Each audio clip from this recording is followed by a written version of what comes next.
Hello, Santaquin City residents. This is Ben Reeves, your city manager, with a question that came in with regard to economic development and what we are doing as a community to invite new businesses as well as support the businesses we already have. This is a question that has come up many times over the 10 years that I've been here. In fact, the number one question I always receive is, when are we going to get a grocery store here in our community? Certainly, Santaquin has grown. We are a community of over 14,000 residents, and we could support a grocery store. And so, over the last 10 years, we've been working quite hard to try to remove some of the barriers that prevent investment in our community. Some of those issues have involved transportation. And in 2011, we started by widening Main Street and putting in a new signal light. That made it so that it would be easier to develop right off the freeway and allow for businesses to come in. We also, in 2014, put in a new road, 5th East, that allowed us to go north into that overall development area. Both of these activities took place well before our current grocer owned any of the property in that area. People have said, well, how come it's taken so long to have a grocery store come in? And part of that process is the fact that Ridley's grocery store, who is going to be coming into our community, has had to put together 13 different parcels from 6 different owners and consolidate that into one 32-acre development. That has taken quite some time to negotiate all of that purchase and for the project to come together the way it has.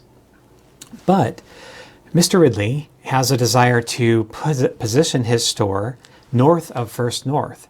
And the reason he would like to do that is because it would open up the entire frontage all the way around from Main Street to the freeway for development. And it would allow other businesses to come in with his business being the anchor. That makes a lot of sense. Rarely do you see businesses being built behind grocery stores. And so we recognize as a community the logic in his plan. However, this requires the construction of a new 2nd North so that the good folks on Orchard Lane will have the ability to get out onto 4th East, and our future developments to the north, such as the high school, will be able to have good road connectivity as well. All of those roads take money. And it's been estimated that those roads are going to cost nearly $800,000, if not more, to construct 2nd North, extend 5th East to the north as well. We desire to have Mr. Ridley move forward with his project more quickly than he might otherwise move forward. And so the Santaquin City Council decided to put together an investment, not necessarily an incentive, and it's certainly not a tax break. Mr. Ridley will be paying all of the property taxes and all the sales taxes for his business, and he will be putting in the infrastructure to support his businesses. But for those roads, $800,000, we knew that would be a huge hurdle to overcome. And so the Santaquin City Council decided to put an incentive together where we offered to pay the first $400,000 of cost towards building roads. This is not money going back directly to him. This is money going into the construction of our roads. The City Council structured it such that when Mr. Ridley pulls his permit, if he does so within the first 6 months of the incentive being reissued, he will receive $400,000 towards the construction of those roads.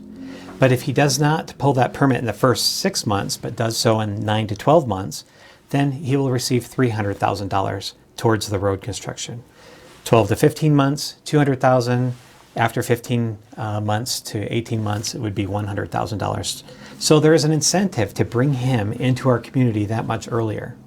Using taxpayer resources is always a challenge because we want to make sure that we are not wasting the public's resources. That is why our community decided not to put money back into the hands of a business or a specific business owner, but rather to invest in our own infrastructure, in our own roads, regardless of what business might come to town. That opens up the area for all of us to benefit from over the long term. Now, many would argue, well, my business maybe didn't get an incentive, but as we have widened and expanded Main Street, all of the businesses have benefited along Main Street. And when we have more traffic from more businesses coming in, that is going to raise all ships. A rising tide lifts all ships. Some would say, why do we invest in bringing businesses in at all as a governmental entity?